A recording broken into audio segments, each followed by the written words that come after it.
Hello friends, स्वागत है आपका हमारे चैनल फार्मासिस्ट एक्टिवेशन 1155 में। आज हम डिस्कस करेंगे अपने बी फॉर्म फिफ्थ सेमेस्टर में इंडस्ट्रियल फार्मेसी फर्स्ट सब्जेक्ट, जिसमें हमारी यूनिट 4 चल रही थी। और इसमें हमारा यूनिट 4 का अकॉर्डिंग सिलेबस आज लेक्चर 13 है। लेक्चर 12 का लिंक आपको CVT को डिस्क्रिप्शन बॉक्स में मिल जाएगा। और हम आज इस वीडियो में डिस्कस करेंगे वो है हमारा according to syllabus topic evolution of ophthalmic preparations. Means जो भी हमारी ऑप्थेल्मिक प्रिपरेशंस होती हैं उनके लिए हम कुछ इवैल्यूएशन टेस्ट करते हैं। तो हमारे कितने डिफरेंट टाइप्स के टेस्ट होते हैं उनके बारे में हम इस वीडियो में बहुत ही आसान तरीके से समझने की कोशिश करेंगे। हमारा नाम है सुरेंद्र सिंह। आप लोगों से हमारी रिक्वेस्ट है, प्लीज़ आप हमारे चैनल को सब्सक्राइब करें, अपने दोस्तों के साथ शेयर करें, वीडियो पसंद आए तो प्लीज़ लाइक करें। तो चलिए टॉपिक को शुरू करते हैं। जो भी हमारा इवैल्यूएशंस यानी कि ऑप्थेल्मिक प्रिपरेशंस होती हैं उनके लिए हम इवेल्युएट करने के लिए कई सारे डिफरेंट टाइप्स के टेस्ट को यूज़ करते हैं। तो उसमें हमारा सबसे पहला टेस्ट है वो है स्टेबिलिटी टेस्ट। ये हमारा जो टेस्ट है वो बेसिकली इसके 2 मेथड होते हैं स्टेबिलिटी टेस्टिंग को करने के लिए। बेसिकली हम लोगों ने जो है माइक्रोबायोलॉजी सब्जेक्ट में 3rd सेमेस्टर में आसान तरीके से समझा था और पढ़ा था।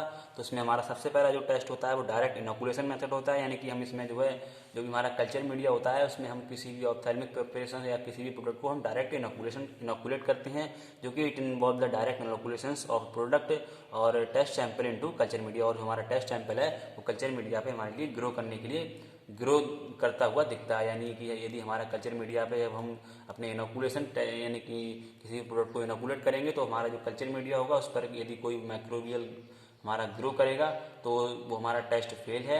यदि वो हमारा कोई भी माइक्रोबियल ग्रो ना करे तो हमारा जो भी प्रोडक्ट है वो पास है, यानी कि हमारा टेस्ट पास है। तो और इसमें हमारा जो नेक्स्ट स्टेबिलिटी टेस्ट में जो हमारा मेथड है वो है मेम्ब्रेन फिल्ट्रेशन मेथड। इस मेथड में हम क्या करते हैं, इट इन्वॉल्व जैसे कि इसमें फिल्ट्रेशन ऑफ टेस्ट सैंपल, यानी कि इसमें जो है फिल्ट्रेशन करते हैं अपने टेस्ट सैंपल का, जो कि थ्रू मेम्ब्रेन फिल्टर के थ्रू। इसके लिए फिर हम वॉश करते हैं विद फिल्टर विद फ्लूइड से एंड देन फिर ट्रांसफ़र करते हैं मेम्ब्रेन एसेप्टिकली टू कल्चर मीडिया में फिर इसके लिए फॉर डिटेक्शन ऑफ कंटेमिनेशन। इसमें कोई कंटेमिनेशन ना हो तो be use to culture media, यानी कि इसके लिए हम जो है कोई भी हमारा कंटेमिनेशन होगा माइक्रोबियल ग्रो करेगा तो हमारा वो टू कल्चर मीडिया जो हमारे होते हैं इसके लिए हम यूज़ करते हैं। उसके लिए आइडेंटिफाई करने के लिए इसमें हमारा सबसे पहले हम कल्चर मीडिया यूज़ करते हैं वो है हमारा सोयाबीन कैसीज डाइजेस्ट मीडियम। इसमें हम soybean casein digest medium use करते हैं। तो इसमें हम क्या करते हैं, सबसे पहले हमारा जो भी कल्चर मीडिया उस पर सोयाबीन कैसिन डाइजेस्ट मीडियम रखेंगे और उसमें हम अपना कोई प्रोडक्ट डालेंगे तो उसमें हम इनोकुलेट करेंगे उसके लिए 20 to 25 डिग्री सेल्सियस पर। फिर उसके लिए हमारे 7 डेज के लिए रख देंगे। तो यदि हमारा कोई डिटेक्शन इसमें जो होगा बैक्टीरिया का वो फंगी या एरोबिक बैक्टीरिया होगा। यदि नहीं हुआ तो हमारा टेस्ट पास है, और हुआ तो हमारा वो टेस्ट फेल है। नेक्स्ट इसमें हम यूज़ करते हैं फ्लूइड थायोग्लाइकोलेट मीडियम। इसमें हम क्या करते हैं, इसके लिए भी जो है इनोकुलेट करते हैं 30 to 35 डिग्री सेल्सियस पर 7 डेज के लिए यदि। और इसमें हमारा डिटेक्शन जो भी होगा बैक्टीरिया का वो होगा एरोबिक एंड एनारोबिक बैक्टीरिया। और इसका जो रिजल्ट होगा, यदि हमारा मीडियम जो है वो शो नो ग्रोथ, यदि मीडियम में कोई भी बैक्टीरिया की ग्रोथ नहीं हुई तो हमारा सैंपल टेस्ट जो है वो पास है। और यदि मीडियम जो हमारा होगा वो ग्रोथ हुआ देन टेस्ट इज रिपीटेड, हम फिर उस टेस्ट को रिपीट करेंगे। इफ ग्रोथ इज ऑब्जर्व, फिर भी हमारे लिए यदि ग्रोथ ऑब्जर्व हुई अगेन फिर भी तो सैंपल हमारा जो भी है वो फेल होगा। नेक्स्ट ठीक है, तो नेक्स्ट हमारा इसमें नेक्स्ट मेथड है वो सेकंड, वो है हमारा क्लियरिटी टेस्ट। यानी कि जो भी हमारी ऑप्थेल्मिक प्रिपरेशंस होती हैं उसकी क्लियरिटी को चेक करने के लिए हम अपना नेक्स्ट टेस्ट यूज़ करते हैं जो कि हमारा क्लियरिटी टेस्ट है। तो इसमें हमारा ophthalmic solution should not contain undissolved. इसमें जो भी हमारा ऑप्थेल्मिक सॉल्यूशंस है वो जो है अनडिजॉल्व इंग्रेडिएंट नहीं होना चाहिए, जो कि essentially free from foreign particles होना चाहिए। जो कि क्लियरिटी टेस्ट जो डन बाय, जैसे कि इस टेस्ट को हम करते हैं सबसे पहले हमारा इसमें ये है जो है विजुअल इंस्पेक्शन। इसमें हम क्या करते हैं, बॉटल और view in black and white, यानी कि जो भी हमारी बॉटल्स होती हैं वो ब्लैक एंड वाइट कलर की दिखती है, उनका बैकग्राउंड जो है वो ब्लैक एंड वाइट कलर का दिखता है under a good light and बेफल्ट। और इसमें हम उसकी अच्छी लाइट को डालें तो इसका जो रिफ्लेक्शन होगा वो बेफल्ट अगेंस्ट रिफ्लेक्शन से हमारे लिए इस तरह से हम इसमें आइडेंटिफाई कर सकते हैं। ठीक है, नेक्स्ट हमारा इसमें है वो इंस्ट्रूमेंटल मेथड, यानी कि इंस्ट्रूमेंट का यूज़ करते हुए हम इसके टेस्ट को यूज़ करते हैं। इसमें हम यूटिलाइज करते हैं प्रिंसिपल ऑफ लाइट स्कैटरिंग। यदि हम अपने सैंपल पर जो है लाइट स्कैटरिंग डालेंगे तो हमारी इसमें जो उस तरह से हम आइडेंटिफाई कर सकते हैं। लाइट एब्जॉर्प्शन, यानी कि हमारे जो भी सैंपल्स है प्रोडक्ट है उसने कितनी लाइट एब्जॉर्ब की उस चीज़ से हम उसके आइडेंटिफाई कर सकते हैं।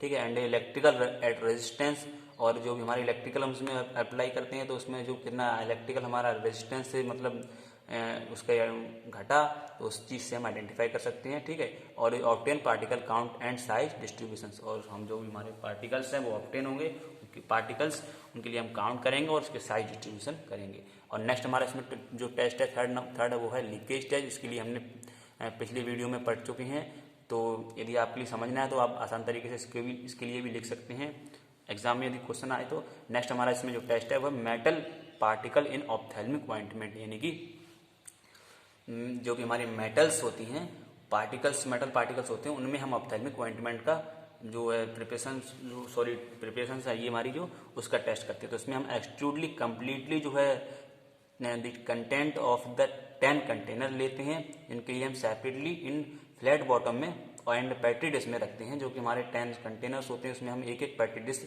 लगा देते हैं, ठीक है। इस तरह से फिर हम उसके लिए नेक्स्ट जो है क्या करते हैं, कवर करते हैं। उसके लिए अच्छे से कवर करने के बाद जो है इसमें हीट अप्लाई करते हैं 85 डिग्री सेल्सियस 2 घंटे के लिए। फिर उसके लिए कूल स्लोली उसके लिए जो ठंडी होती जाती हैं। फिर उसमें जो हमारा सॉलिडिफाई बन जाता है। तो जो भी हमारा सॉलिडिफाई बनेगा तो उसके इस प्रोसेस के बाद जो हमारा रिमूव हो जाएगा जो भी कवर एंड इन्वर्ट जो भी हमारा स्टेज है।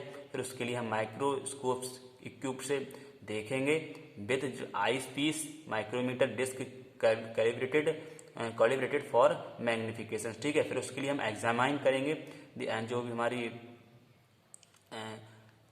जो एग्जामाइन करेंगे entire the bottom of petri dish for metal particles, count the metal particle of 50 micrometer और लार्जेस्ट, यानी कि फ्रॉम उसमें जो हमारी बैटरी डिश होंगी उसमें हम जो है उसके लिए काउंट करेंगे मेटल पार्टिकल्स के लिए जो कि हमारे 50 माइक्रोमीटर या उससे बड़े होंगे, ठीक है। और यदि हमारा इसका रिजल्ट कैसे आएगा, तो यदि हमारा जो टेस्ट है वो पास होगा तो नंबर ऑफ सच जो भी हमारे पार्टिकल्स हैं इन ऑल 10 ट्यूब्स, जो भी हमारी 10 ट्यूब्स ली गई थी उनमें does not exceed 50 and not more than 1 tubes, यानी कि उसमें जो है हमारे जो माइक्रोबियल यानी कि जो भी हमारे पार्टिकल्स हैं वो जो है जो भी मेटल्स हैं तो 50 या उससे ज़्यादा नहीं होनी चाहिए एक ट्यूब्स में, और ठीक है। और एक ट्यूब्स में हमारी जो है जो भी हमारे मेटल्स हैं वो एक ट्यूब्स में 8 पार्टिकल्स से ज़्यादा नहीं दिखनी चाहिए। यदि ऐसा ना होता है तो हम फिर जो है रिपीट करते हैं 20 मोर देन यानी 20 मोर ट्यूब्स के लिए। फिर इसमें यूज यानी कि 20 मोर ट्यूब्स के लिए हम यूज़ करने के बाद फिर क्या होता है, जो हमारी टेस्ट होता है वो पास यदि होगा तो total number of such particles जो बीमारी होती हैं वो 30 ट्यूब्स हो जाती हैं। फिर जो है नॉट मोर देन इनमें जो है 150 से ज़्यादा हमारे मेटल पार्टिकल्स नहीं होनी चाहिए। यदि not more than 3 tubes contain more than 8 particles, यानी कि एक ट्यूब्स में यदि हमारे 8 पार्टिकल्स से अब भी ज़्यादा हैं तो हमारा टेस्ट है वो फेल हो जाएगा, ठीक है। इस तरह से हम इस टेस्ट का आइडेंटिफाई कर सकते हैं अपने metal particle in ophthalmic ointment का। तो बेसिकली आप लोगों को इस वीडियो में यही बताना था। कैसी लगी आपको वीडियो, उम्मीद करता हूँ वीडियो पसंद आई होगी। तब तक के लिए तो मिलते हैं नेक्स्ट वीडियो में नेक्स्ट टॉपिक के साथ अकॉर्डिंग टू सिलेबस। तब तक के लिए गुड बाय, थैंक यू।